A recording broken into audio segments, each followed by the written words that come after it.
Welcome back to the Nerdy Grail and a little bit of a different unboxing video for you today because I'm actually going to combine this into both an unboxing and a review all in one. What am I talking about? Because I'm going to be doing a unboxing and a review of Doctor Who The Savages, the latest in the animated Lost stories to be found and done in animation. And I watched it yesterday because this arrived yesterday and it was a fantastic story. I really liked it, and it's a special story because this was the last story to feature Peter Purves as Stephen Taylor. So how I'm going to do this is, firstly, I'm going to do a little bit of an unboxing just to give you my initial impressions of the Steelbook itself. And then I'm going to break down the story and do a mini review of The Savages to give you my thoughts on what the animation is like and what the story is like in general. So let's waste no more time, sit back, relax, and enjoy this unboxing and review of Doctor Who, The Savages. Okay, so first things first, I'm going to do a little mini unboxing of Doctor Who, The Savages, even though I've already taken it out the packaging, just so that you can see what the steelbook looks like and I can give you my thoughts on it. It is a really nice looking steelbook, so I'd highly recommend grabbing it if you don't already. So there is the front of the steelbook, Doctor Who The Savages, PG rating, and it is a 3-disc set. I did pick this up from HMV. On the front, you've got this cave system look with this orangey glow where the TARDIS is just sat outside of the cave system. You've then got two different Savages on either side looking on at the TARDIS, holding spears and axes, you know, that old-fashioned weaponry. You've then got the spine, Doctor Who, The Savages, really nice. I like the orange text, it really sets the vibe of The Savages. And then on the back of the J card, you get this more futuristic look, which is also on the back of the steelbook, so I'll go into that in more detail. And it tells you some of the special features included on this amazing set, which you've got episodes 1 to 4 in animation, black and white edition. You've got episodes 1 to 4 animated in colour. You've got photographic reconstructions of episodes 1 to 4 with any surviving footage put into a little compilation. You've got audio commentaries, you've got the Innes Lloyd documentary, photo gallery, PDF material, and Forgetting the Savages documentary. Really nice. So it gives you a little bit of a brief description of the back of both of the story and how they've put it together. So in terms of how they've put it together, they said The Savages is a completely missing 9th serial of the 3rd season of Doctor Who, which was first broadcast in 1966. To date, although audio recordings, still photographs, and 8mm clips of the story exist, no episodes of this serial are known to have survived. Using the surviving audio recordings, all episodes have been animated in both colour and black and white to bring this lost classic story back to life. And it is a really good story, but I'll go into that during my mini review. So let's take it out the J card. So like I said, there's a better look at the front with the Savages and the cave system. But then if you flip it on the back, you've got the futuristic look for the other species that's going on, which was called, who was it called? The Elders. Yeah, that was right. So you've got the Elders, where they got futuristic light guns, they are, where they shoot them at the Savages and they can freeze in place and they can then control them and make them go where they want to go, almost like a hypnotizing ray almost. But yeah, really nice, and I like the blue contrast to it. So if I was to open up the steelbook, that is the full wraparound of the steelbook. So you've got the futuristic and the prehistoric almost, so the past and the future. I love the combination of those two, and the colours really bounce off each other. Really gives me vibes of the Faceless One steelbook, which did a similar thing. You get the little booklet inside of the Savages, which this is what you get on the normal Blu-ray as the cover, which is really nice as well. So it gives you a sneak peek of the animation. Then on the back just gives you a brief description of some of the cast and crew. And inside the booklet, you just get the production notes for the Savages, which is really nice to include. Then all the discs are the exact same artwork, which is a little bit of a shame, but you've got discs 1, 2, and 3. Disc 1 includes the black and white animation. Disc 2 includes the colour animation and some bonus features. and then disc 3 just has some more bonus features on it. Really, really nice. So I really like that steelbook. So there again is the back, and the front, really, really nice. So I put the booklet back inside, close up the steelbook, and pop it back into the J card, which is really, really nice. So yeah, that is my quick little unboxing of it, because I did unbox it yesterday when it arrived. But I also want to give you a bit of a review on the Savages to give you my thoughts and show off some of the animation to you.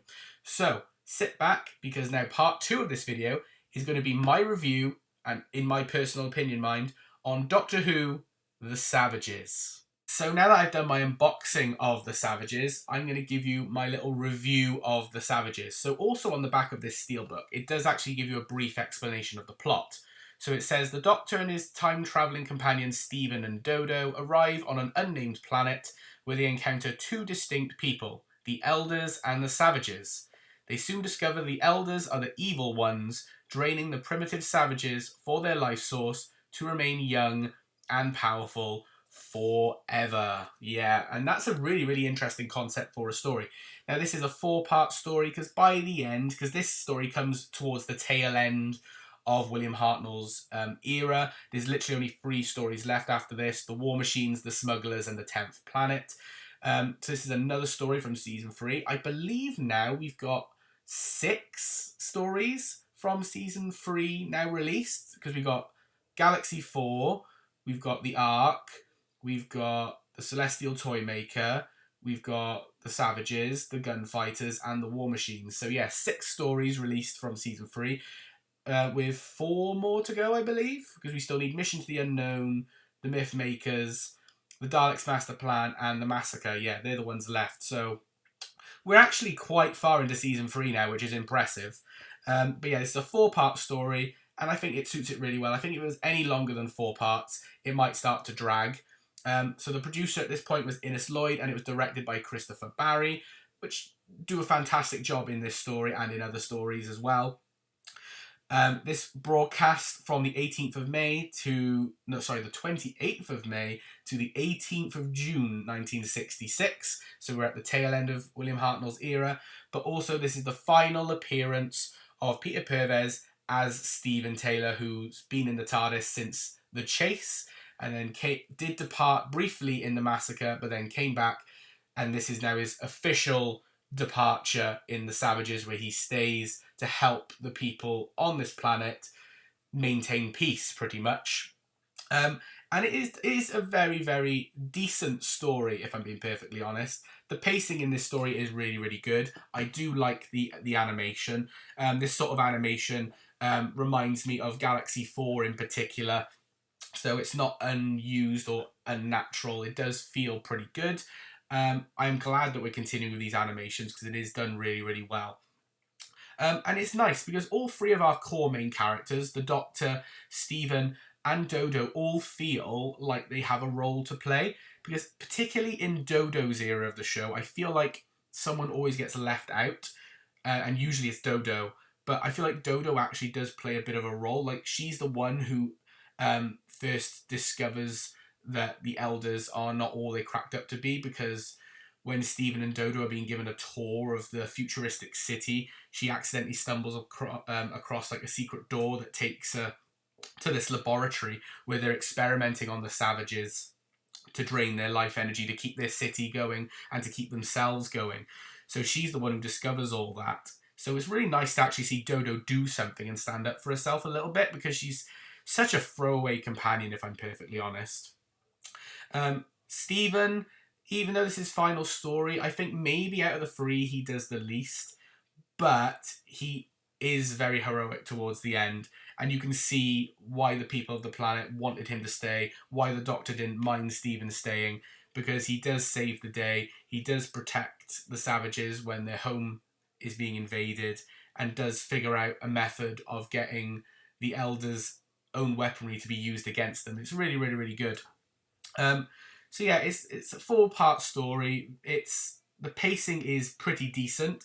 I don't remember having to check my watch or check the clock to see how long we got left. I will say some of the cliffhangers are a bit abrupt at times.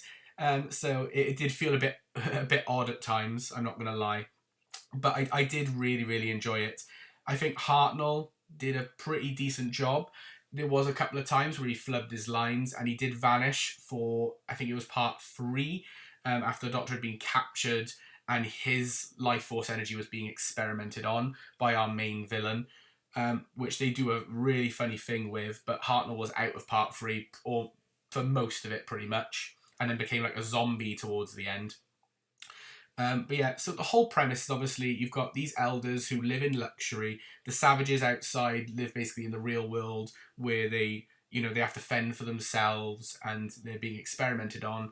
Their life energy is being sucked out of them. So it's basically like the Doctor having to sort of almost reunite the people, get rid of this tyranny by the elders, so that they can all live in peace. But at some point in the story, the Doctor does get experimented on himself, and the main villain decides to transfer the Doctor's life energy into him.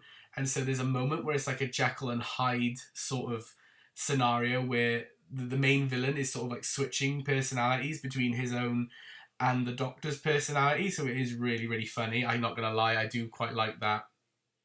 Steven's departure as well, it did feel a bit... I don't know, I don't want to say abrupt, but it felt both earned and didn't feel earned.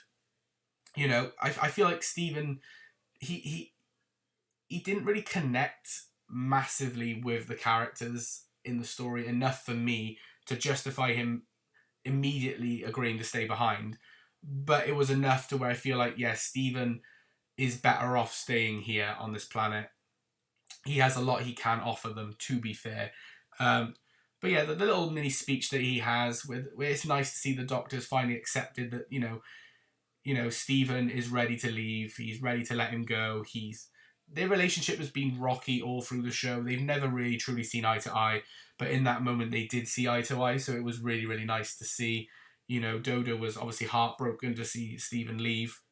But it was nice that the Doctor wished Stephen luck, because the classic line is, goodbye Stephen and good luck. So it was really, really nice to see that the Doctor and Stephen, in the end, saw eye to eye, and Stephen's able to be the hero that he always wanted to be, really, and the Doctor's proud of him, which is nice. The Doctor being proud of Stephen is great. There's some great set pieces in this as well, and some good visuals using the animation. The city itself for the elders live in is beautiful. It's like a big utopia, all white, with artificial stuff, because there's a scene right at the start where some of the people are saying, oh, it'd be nice to see real wind, feel real rain, It's a bit like another one of those utopia stories where they're all living in a bubble, a bit like stories in New Who, like Orphan 55. Me and my fiance, we both said we get Orphan 55 vibes with this story, so... which is not a good comparison to make, but this is a better version of Orphan 55. And then obviously the savages outside in the wastelands, in the canyons, not much life going on. They have to live in a cave because it's the only safe space they got left. So you got that contrast, which is really, really good. So I quite liked the savages. I thought it was a fairly decent story.